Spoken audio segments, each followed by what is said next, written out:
Willkommen bei Denno Calisthenics. Mein Name ist Achim, ich bin Calisthenics-Athlet und mein Ziel ist es, euch besser in dem Sport zu machen.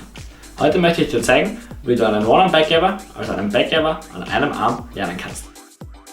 Zuerst möchte ich erklären, welche Grundvoraussetzungen du haben solltest, wenn du diesen Move lernen willst und welche Muskelgruppen beansprucht werden und wie die richtige Ausführung überhaupt aussieht.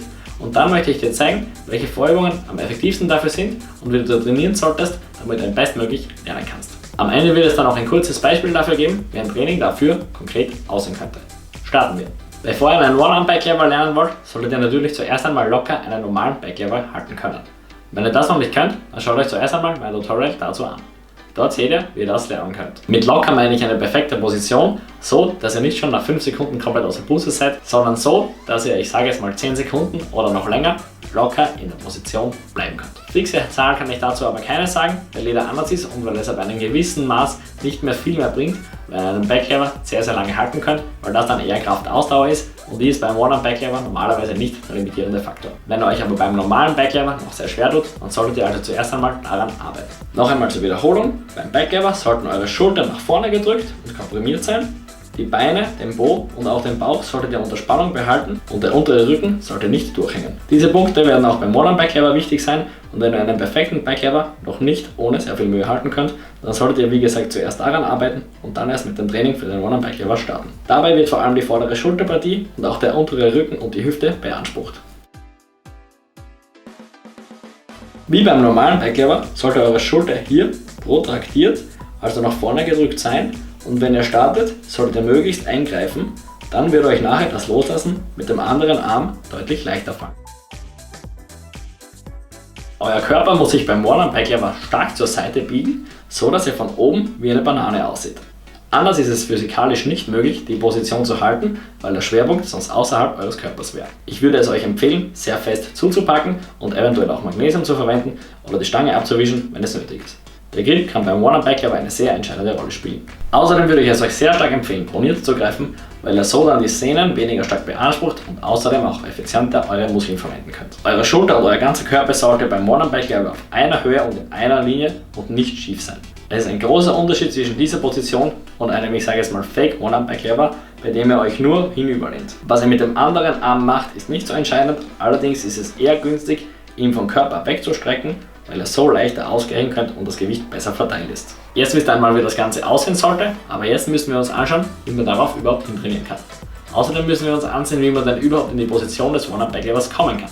Das wird nämlich für den Trainingsprozess sehr entscheidend sein. Der One-Arm-Backlever ist eine sehr spezifische Übung und für die meisten, die ihn noch nie trainiert haben, komplett ungewohnt und sehr schwer mit anderen Übungen vergleichbar. Aus diesem Grund ist es auch hier, wie bei fast allen anderen statischen Übungen, sehr wichtig, ihn im Training gezielt zu probieren und ihn gezielt zu trainieren. Eure Muskeln können natürlich von anderen Übungen noch so stark sein, wie sie wollen, und andere Übungen für die betroffene Muskulatur schaden natürlich nicht, um den One-Arm-Backlever lernen zu können. Wenn eure Muskeln aber nicht an diese spezielle Position gewohnt sind, werdet ihr den One-Arm-Backlever wahrscheinlich trotzdem nicht schaffen. Hier gibt es eigentlich nur eine sinnvolle Übung, die ihr in 2 verschiedenen Variationen probieren könnt. Schauen wir uns hier mal an. Und zwar ist es das zu versuchen, aus einer zweiarmigen Ausgangsposition in eine einarmige überzugehen und oder eben mit dem anderen Arm immer weniger zu helfen oder loszulassen. Bei den Variationen ist dazu eigentlich immer der normale Backlever die Ausgangsposition und deswegen müssen wir uns jetzt zuerst einmal anschauen, wie man dann überhaupt von dem normalen Backlever in die Position des One-Arm-Backlever kommen kann, um dann zu versuchen, ihn zu halten. Ihr solltet, wie schon erwähnt, möglichst eingreifen, weil ihr so erstens mal den normalen Backlever gleich besser halten könnt und dann zweitens auch noch viel leichter in die einarmige Position wechseln könnt. Bevor ihr versucht loszulassen, müsst ihr euch erst einmal möglichst weit auf die Seite, mit deren Hand ihr euch festhalten wollt, biegen. Um bei der ersten Variante in diese Position zu gehen, sollte diese Biegung eigentlich nur in der horizontalen Ebene stattfinden, so dass eben alle Gelenke auf einer Höhe bleiben. Um euch das zu erleichtern, solltet ihr dabei wie auch beim normalen Backlever euren Po, die Beine und Füße und allgemein den ganzen Körper möglichst stark anspannen, um ihn unter Spannung zu behalten, und vor allem solltet ihr auch darauf achten, mit den Beinen nicht nach unten zu sinken. Dann könnt ihr euch vorstellen, dass ihr mit euren Füßen möglichst weit auf die jeweilige Seite drücken wollt. Dadurch verlagert ihr euer Gewicht mehr und mehr auf den einen Arm und ihr werdet spüren, wie der andere Arm immer weniger Last trägt. Um euch das besser vorstellen zu können, könnt ihr euch auch einfach einmal im Stand, so weit wie es geht, auf eine Seite lehnen, ohne mit dem Oberkörper nach vorne oder nach hinten zu fallen. Genauso solltet ihr euch dann auch bei dieser Methode auf eine Seite drehen. Mit der zweiten Hand könnt ihr dann immer weniger helfen und vielleicht außerdem noch ein Stück näher in Richtung der anderen Hand kommen, um das Gewicht noch besser zu verlagern. Wenn ihr euch dann theoretisch weit genug rübergelehnt habt, so dass das Gewicht vollkommen auf die eine Seite verlagert ist und eure Schulter stark genug ist, um die Position zu halten, solltet ihr automatisch mit der zweiten Hand loslassen können, sobald ihr spürt, dass sie gar kein Gewicht mehr trägt. Ein Fehler, der oft begangen wird, ist es, die zweite Hand wegzugeben, während sie noch Gewicht trägt oder bevor ihr euch eben weit genug auf eine Seite gelehnt habt. Wenn ihr das macht, ist es gar nicht möglich, in die Position zu kommen. Das wäre ungefähr so, als wenn ihr eine von zwei Kluppen von einem Kleidungsstück weggeben würdet und euch dann erwartet, dass es gleich hängen bleibt. Lehnt euch also zuerst rüber und verlagert das Gewicht auf die eine Seite und lasst dann langsam los, umgekehrt ist es nämlich nicht möglich. Die zweite Hand sollte nur noch einen minimalen Bruchteil des Gewichts tragen oder sowieso nur noch ausgleichend arbeiten, bevor ihr loslässt. Ansonsten werdet ihr sofort kippen oder fallen, sobald die Hand die Stange verlässt und das bringt euch nicht viel. Falls euch das einmal passiert, solltet ihr am besten locker lassen oder direkt abspringen und nicht versuchen, euch mit den Strukturen abzufangen oder die Stange weiterhin festzuhalten. Ansonsten könntet ihr euch dabei verletzen, wenn ihr nicht stark genug seid oder die Kontrolle verliert. Einzig und allein mit dieser Methode, die ich euch gerade gezeigt habe, könntet ihr den One-Arm-Back-Lever schon lernen, indem ihr euch einfach immer mehr und mehr auf eine Seite lehnt, bis der eine Arm das ganze Gewicht trägt und ihr mit der anderen Hand loslassen könnt. Steigern könnt ihr euch dabei einfach dadurch, dass ihr von Mal zu Mal weiter hinüberlehnt, bzw. einfach von Mal zu Mal weniger Gewicht mit dem zweiten Arm trägt, bis ihr dann irgendwann loslassen könnt. Wenn ihr das wiederholt macht, werdet ihr immer stärker werden und eure Muskeln werden sich an die Position gewöhnen, bis ihr es irgendwann schafft, an einem Arm zu hängen und den One-Arm-Back-Lever dann hinbekommt. Eine zweite ähnliche Möglichkeit, sich an den One-Arm-Back-Lever anzunähern, ist es, genau wie vorher beschrieben, zu starten und den Körper dann aber nicht nur zur Seite zu biegen, sondern zusätzlich auch noch schräg zu werden und die zweite Schulter sozusagen anzuheben und weiter nach oben zu bringen und den Körper so einzudrehen. Für die meisten ist es am Anfang so deutlich einfacher, an einem Arm zu hängen, aber auch hier müsst ihr genauso wie vorhin zuerst das Gewicht komplett verlagern, bevor es möglich ist, loszulassen. Hier seht ihr einen direkten Vergleich zur anderen Version, so könnt ihr den Unterschied besser verstehen. Sobald ihr dann so schief komplett an einem Arm hängt, könnt ihr dann versuchen, euren Körper in die horizontale Position zu bewegen, bis ihr am Ende wieder waagrecht seid. Anders als bei der ersten Methode ist es hier beim Start okay, sich nicht nur seitlich, sondern auch ein wenig nach hinten, also sozusagen ins Hohlkreuz zu beugen, damit ihr euren Körper sozusagen richtig um euren Arm schlingen oder drehen könnt. Beim Runtergehen solltet ihr dann allerdings mehr und mehr mit allen Körperteilen auf eine Höhe kommen. Seid dabei konzentriert und spannt alles so gut wie möglich an, um Kontrolle über den Körper zu haben. Senkt euch langsam und nicht ruckartig ab und konzentriert euch darauf, nur den Winkel in der Schulter nirgendwo sonst zu verändern, außer ihr habt eben im Hohlkreuz gestartet.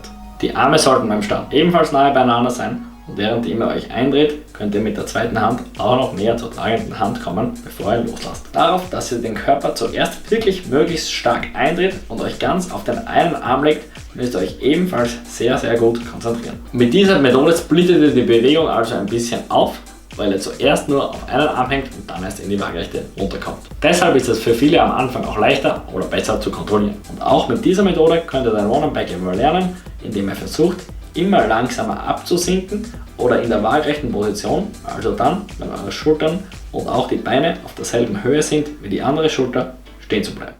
Falls ihr es hier anfangs trotzdem gar nicht schafft, an einem Arm zu hängen, dann würde ich es euch empfehlen, anfangs einfach nur daran zu arbeiten, schief zu hängen und mit dem zweiten Arm so wenig wie möglich zu helfen, bis ihr irgendwann ganz loslassen könnt. Außerdem kann ich es euch empfehlen, das anfangs eher an einer niedrigeren Stange zu üben, damit ihr, falls ihr nicht mehr könnt, einfach mit den Beinen absetzen könnt. Auch so ist es möglich, den One-Arm-Back-Lever zu lernen, weil eure Muskeln in der entsprechenden Position gekräftigt werden und es so stufenlos möglich ist, näher und näher an die Zielübung ranzukommen.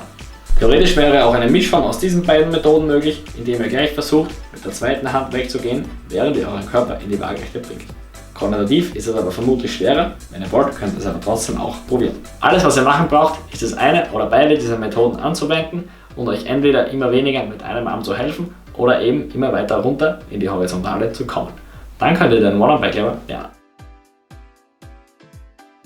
Mit den zwei Methoden, die ihr gerade gesehen habt, könnt ihr relativ unkompliziert einen One-Arm-Back-Lever lernen, vorausgesetzt ihr habt eben schon die nötigen Grundvoraussetzungen. Weil die Position relativ ungewohnt ist, kann es sein, dass ihr mal eine Weile braucht, bis ihr die Mechanik der Übung überhaupt versteht. Merkt euch also die wichtigsten Punkte und schaut euch das Video vielleicht ein zweites Mal an, wenn ihr nicht mit der Bewegung zurechtkommt. Gebt deshalb nicht auf, nur weil ihr euch nicht gleich in der Position zurechtfindet und filmt euch eventuell, wenn ihr sehen wollt, in welcher Position ihr euch gerade befindet.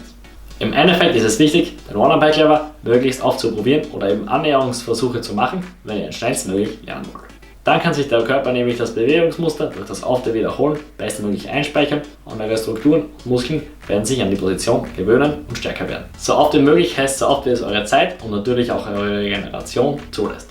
Dafür gibt es keine fixen Regeln. Wenn ihr keine Probleme bemerkt, könnt ihr bestimmt mehrere Versuche an jedem Arm in eure Trainings einbauen. Solltet ihr euch mal sehr schwach fühlen, kann es natürlich auch Sinn machen, das Training ein bisschen zurückzuschrauben oder einmal eine Pause einzulegen. Wenn ihr viel für den One-Arm-Back-Lever trainiert, solltet ihr übrigens sowieso darauf achten, dass ihr nicht auf einer Seite viel stärker als auf der anderen werdet. Ihr werdet vielleicht merken, dass auf einer Hand viel besser geht. Das ist normal, weil auch die Koordination eine Rolle spielt und das eben meistens auf der Hand, mit der man auch schreibt, also wenn man Rechtshänder ist, auf der rechten Hand und sonst auf der linken Hand, besser geht. Ihr könnt zum Beispiel, wenn ihr 3 bis 4 Mal die Woche trainiert, 5 Versuche machen, bei denen ihr zuerst auf den einen Arm geht und dann versucht, in die Horizontale zu kommen und danach vielleicht auch 3 Versuche pro Arm machen, bei dem ihr einfach probiert, aus einem normalen Back-Lever in den One-Arm-Back-Lever zu kommen. Zwischen den Versuchen solltet ihr ruhig ein bisschen Pause machen oder etwas anderes trainieren, das die Leistungsfähigkeit beim One-Arm-Back-Lever nicht so beeinflusst, damit ihr eben mit frischer Kraft an die Übung herangehen könnt. Schaut außerdem wie gesagt darauf, dass ihr beide Arme gleich oft trainiert. Das ist jetzt nur ein Beispiel und eine von vielen Möglichkeiten, wie euer Training für den One-Arm-Back-Lever aussehen könnte und ihr könnt es ja versuchen und beibehalten, wenn es euch gefällt oder aber natürlich auch was komplett anderes machen. Solange ihr in Summe möglichst viele Versuche zusammenbekommt, sollte wie gesagt alles passen. Welche der gezeigten Methoden ihr anwendet, ist euch überlassen und ist wahrscheinlich auch ein bisschen Geschmackssache. Ihr könnt ja alles ausprobieren und dann schauen, was für euch am besten funktioniert. Seid bei den Annäherungsversuchen immer wirklich konzentriert und versucht so gut wie möglich dagegen zu halten, um in die Endposition zu kommen. Seid außerdem nicht unachtsam und nehmt euch immer ausreichend auf und sorgt außerdem dafür, dass ihr genügend verschiedene und abwechslungsreiche Übungen in eurem Training habt. Wenn ihr das macht, ist die Wahrscheinlichkeit, dass ihr euch beim Training für den One-Arm-Back-Lever verletzt, ziemlich gering und ihr braucht keine Angst haben. Auch wenn der One-Arm-Back-Lever vielleicht eine extreme Übung aussieht, mit dem richtigen Gesamttrainingsstil und mit der richtigen Vorarbeit ist so einiges machbar. Das war's auch schon mit den essentiellen Dingen, die ich euch zum One-Arm-Back-Lever erklären wollte. Falls ihr noch Fragen habt oder Vorschläge zu anderen Videothemen habt, dann könnt ihr sie ruhig in die Kommentare schreiben. Wenn ihr außerdem noch andere Tutorials zu ähnlichen Übungen sehen wollt, dann schaut euch mal auf meinem Kanal um. Ansonsten hoffe ich, dass du jetzt genau weißt, was du tun musst, um den One-Arm-Back-Lever bestmöglich lernen zu können und ich wünsche dir viel Erfolg bei der Umsetzung. Bis zum nächsten Mal.